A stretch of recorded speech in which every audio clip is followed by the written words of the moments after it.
زور زور سے صحابہ نے اپنے ہاتھ اپنی رانوں کے اوپر مارنے شروع کر دیے، تو سیدنا معاویہ کو معلوم ہوا کہ اب یہ مجھے خاموش کروانا چاہتے ہیں، تو سیدنا معاویہ خاموش ہو گئے۔ اللہ کے رسول صلی اللہ علیہ وسلم نے نماز مکمل کی، اور اس کے بعد کیا ہوا یہ ہم سیدنا معاویہ رضی اللہ تعالی عنہ کی زبان سے ہی سنتے ہیں۔ وہ کہتے ہیں فَبِأَبِي هُوَ وَأُمِّي،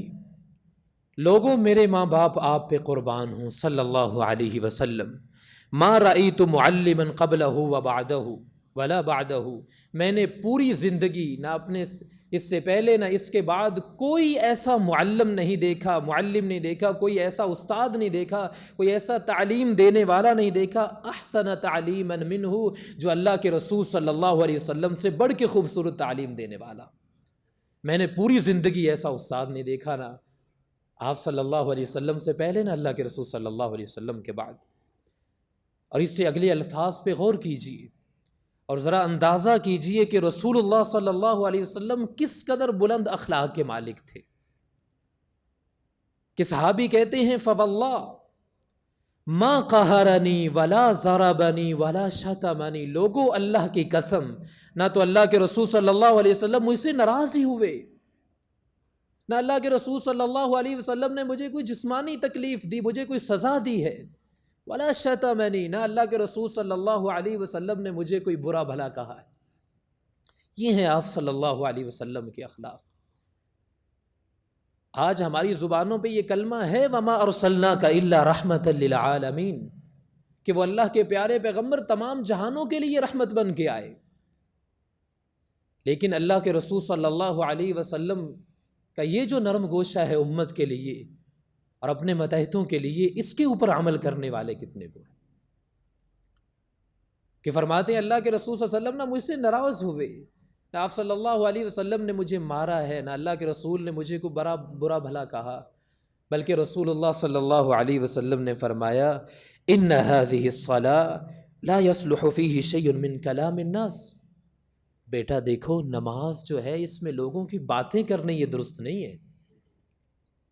بلکہ فرمایا انما هو التسبیح والتکبیر وقراءۃ القرآن، یہ عبادت تو اللہ کے لیے کی جاتی ہے، اس میں تسبیح و تکبیریں ہوتی ہیں یا قرآن مجید کی تلاوت کی جاتی۔ ذرا دیکھیے رسول اللہ صلی اللہ علیہ وسلم کس قدر محبت کے ساتھ، کس قدر پیار کے ساتھ اپنے ساتھی کو نماز کا طریقہ سکھا رہے ہیں۔ اس کی غلطی کے اوپر یہ تو کہا ہی نہیں ہے نا کہ یہ تو نے کیوں کیا، ٹھیک ہے،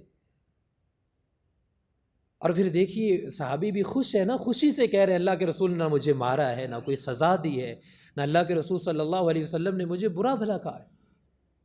یہ اللہ کے رسول کے یہی اخلاق تھے جن کی وجہ سے صحابہ اکرام رضوان اللہ علیہم اجمعین اس قدر اللہ کے رسول سے محبت کرنے والے تھے، کہ دیکھیے نا وہ واقعہ جو صحیح احادیث میں ذکر ہے، ایک شخص جو مسجد میں آیا اور صحابہ کہتے ہیں کہ کھڑے ہو کے مسجد کے اندر اس نے پیشاب کرنا شروع کر دیا، اور صحابہ اس کو روکنے کے لیے آگے بڑھے ہیں، تو اللہ کے رسول صلی اللہ علیہ وسلم نے صحابہ کو اس کو روکنے سے بھی منع فرما دی، اور آپ صلی اللہ علیہ وسلم نے فرمایا کہ ٹھہر جاؤ، بیمار نہ ہو جائے، اور ایک شخص کو حکم دیا، وہ پانی کا ایک ڈول لے کے آیا، اس کے اوپر بہا دیا اللہ کے رسول صلی اللہ علیہ وسلم، اور پھر دیکھیے کس قدر محبت کے ساتھ، شفقت کے ساتھ اللہ کے رسول اس کو تعلیم دے رہے۔ آپ صلی اللہ علیہ وسلم نے فرمایا ان هذه المساجد لا تصلح لشيء من هذا البول والقرض، فرمایا کہ یہ مسجدیں جو اللہ کے گھر ہیں یہ پیشاب کے لیے اور گندگی کے لیے نہیں ہوتے، اور اللہ کے رسول صلی اللہ علیہ وسلم فرماتے ہیں انما هي لذکر اللہ والصلاة وقراءة القرآن، یہ مسجدیں تو بھائی اللہ کی یاد کے لیے ہے، یہاں اللہ کو یاد کیا جاتا ہے، یہاں نماز پڑھی جاتی ہے، یہاں قرآن کی تلاوت کی جاتی۔ اور پھر وہی شخص جو ہے اس نے اللہ کے سامنے ہاتھ اٹھائے، اللہ رحم فرما میرے اوپر اور محمد صلی اللہ علیہ وسلم کے اوپر، تو اللہ کے رسول نے فرمایا بھائی کیوں اللہ کی رحمت کو محدود کر رہے ہیں، وہ تو اتنی وسیع ہے اللہ کی رحمت، تو صرف یہ کہہ رہا ہے کہ اللہ میرے اوپر اور محمد صلی اللہ علیہ وسلم پہ رحمت فرمائے۔ تو شخص کا یہ کہنا تھا نا کہ باقی تو ڈانٹنے والے تھے، ایک آپ ہی تھے جو پیار سے مجھے جس نے سمجھایا اور پیار سے تعلیم دی۔ اللہ سبحانہ و تعالی ہمیں بھی آپ صلی اللہ علیہ وسلم کی سیرت پہ عمل کرنے والا بنا۔ کسی بھی شخصیت کے اعلیٰ اخلاق کے بارے میں اگر جاننا ہو تو آپ اس کی جود و سخا سے اندازہ آپ کو ہو جائے گا۔ آپ اس شخص کی سخاوت دیکھیں تو آپ کو پتہ چل جائے گا کہ کس قدر وہ اخلاق کے بلند درجے کے اوپر فائز۔ اور یہ سخاوت یہ ایک ایسی صفت ہے کہ یہ جس میں بھی اللہ سبحانہ ہوا تعالی رکھ دیتے ہیں نا، لوگوں کے دلوں میں اللہ اس کی محبت پیدا کر دیتے ہیں۔ آپ صلی اللہ علیہ وسلم کی سیرت کو آپ پڑھیے، اگر آپ صلی اللہ علیہ وسلم کی عطا و بخشش کا ہم اندازہ لگائیں تو پتہ چلتا ہے کہ سخاوت میں بھی یہ جو صفت ہے، اس میں بھی اللہ کے رسول صلی اللہ علیہ وسلم خود اپنی مثال آپ تھے۔ کہ سیدنا جابر بن عبداللہ رضی اللہ عنہ فرماتے ہیں کہ ما سئل رسول اللہ صلی اللہ علیہ وسلم شیئا قط فقال لا۔ فرماتے ہیں کہ اللہ کے رسول صلی اللہ علیہ وسلم سے جب بھی کسی چیز کے بارے میں سوال کیا جاتا نا، تو ایسی کبھی نوبت نہیں آئی کہ اللہ کے رسول صلی اللہ علیہ وسلم نے سائل کے جواب میں نہ کہا۔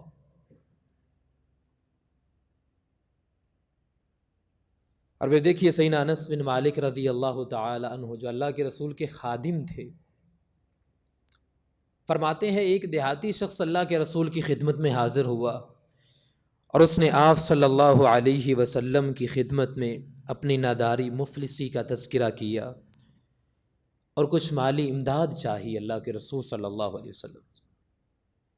تو میں اور آپ اندازہ کر سکتے ہیں کہ کیا اللہ کے رسول صلی اللہ علیہ وسلم نے اسے عطا فرمایا۔ حدیث میں ذکر ہے فَأَعْطَاهُ غَنَمًا بَيْنَ جَبَلَيْنِ، دو پہاڑوں کے درمیان جتنی بھی بکریاں چرتی تھی نا، اللہ کے رسول صلی اللہ علیہ وسلم نے سب کے سب اس سائل کو دے دی۔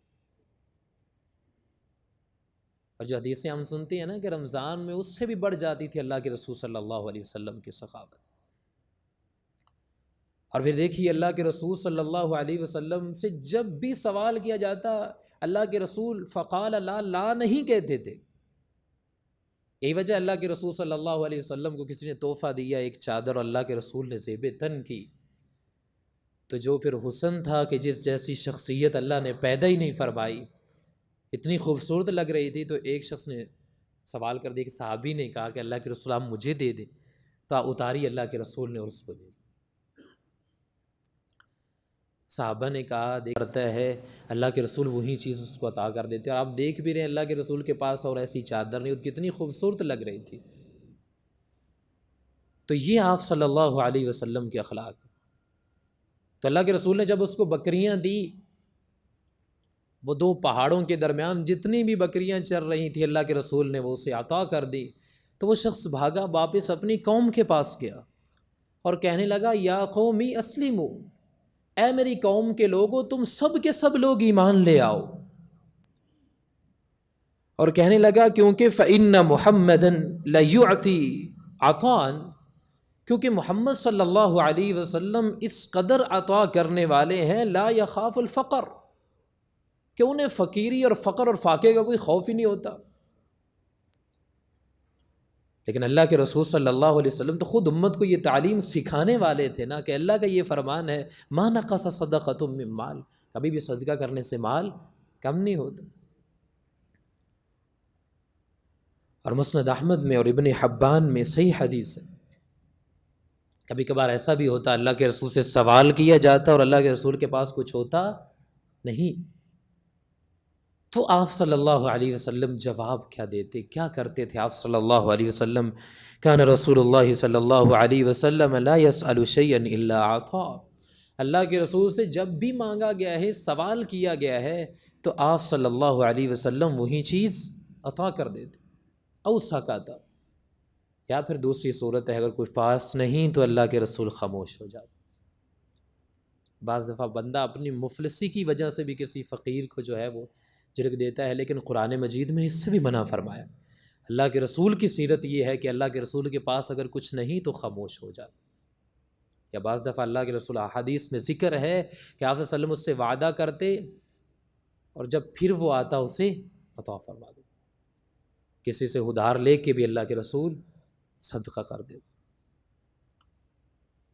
کیونکہ حدیث قدسی کے یہ الفاظ ہیں، ابن آدم انفق، اے ابن آدم خرچ کرو، انفق علیک، میں تمہارا پروردگار تمہارے اوپر خرچ کرو. اللہ سبحانہ و تعالی سے دعا ہے کہ اللہ سبحانہ و تعالی ہمیں آپ صلی اللہ علیہ وسلم کی سیرت کو پڑھنے کی بھی توفیق عطا فرمائے، اور آپ صلی اللہ علیہ وسلم کے اعلیٰ اخلاق کو پڑھ کے ان پہ عمل پیرا ہونے کی توفیق عطا فرمائے. اللہ سبحانہ و تعالی ہم سب کو قیامت کے دن اپنے نبی کی رفاقت نصیب فرمائے، اپنا دیدار نصیب فرمائے. جس طرح آج اللہ کے گھر میں جمع ہے، اللہ سبحانہ و تعالی ہمیں اپنی جنتوں میں بھی جمع فرمائے. ربنا آتنا فی الدنیا حسنہ وفی الآخرۃ حسنۃ وقنا عذاب النار. سبحان ربک رب العزۃ عما یصفون، سلام علی المرسلین والحمد للہ رب العالمین.